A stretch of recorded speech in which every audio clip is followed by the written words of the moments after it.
I always suspected I was picked up from a dumpster by my parents, because my dad's a finance mogul, and I can't even do basic addition under 10. My mom's the most gorgeous actress in the industry, and I got the most average face you've ever seen. My brother held his own art exhibition at age 4, while I was still finger painting with my spit on the floor at 5.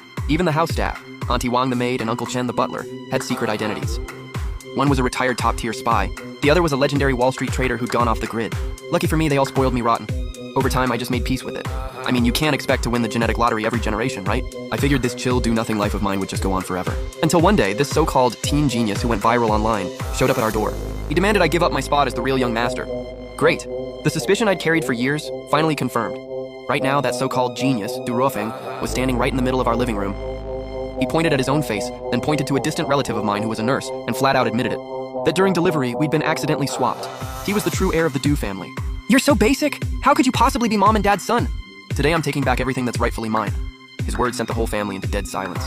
My usually cold dad pushed up his gold-rimmed glasses, his voice carrying a hint of uncertainty. Wait, could there really have been a mix-up? Meanwhile, Mom, who was admiring herself in the mirror, ran a hand through her hair. How would I know? After giving birth, I was so busy catching up on my shows. Wasn't the baby handed off to Ah Jun?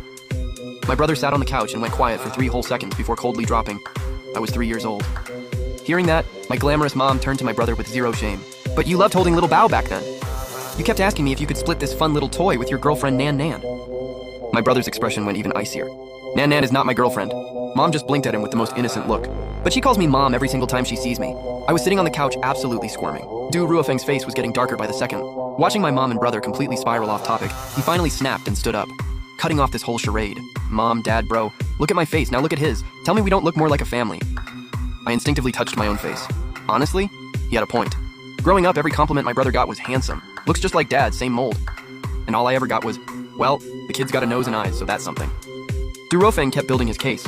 I've been a straight A honor student my entire life. But from what I know, he's been dead last his whole life. Even his college degree is fake.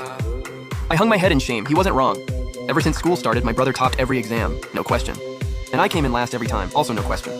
There was one teacher who refused to believe it and insisted on tutoring me one-on-one. He ended up in the ICU with a brain bleed. On his deathbed, he still had my hand in a death grip, desperately asking me what those geometric shapes had to do with each other. Racked with guilt, I pulled an all-nighter the night before the exam and memorized an entire math textbook. The result? I became the first person in history to fill a test sheet with math formulas and still get a 0. Thinking about all that, I slowly turned to look at my parents and brother. Wait, could it be that you're the one who doesn't belong? My parents fell into deep thought. My brother's gaze turned heavy. Seeing that, Du Ruofeng got even more worked up. Mom, Dad, you don't believe I'm your son? I've been out there on my own for 18 years. I finally come home and you can't even believe me? Just as the tension hit a breaking point, Auntie Wang, who'd been standing quietly in the shadows, walked out holding a tea tray. Sir, ma'am, there's actually a thing called a paternity test. Mom slapped her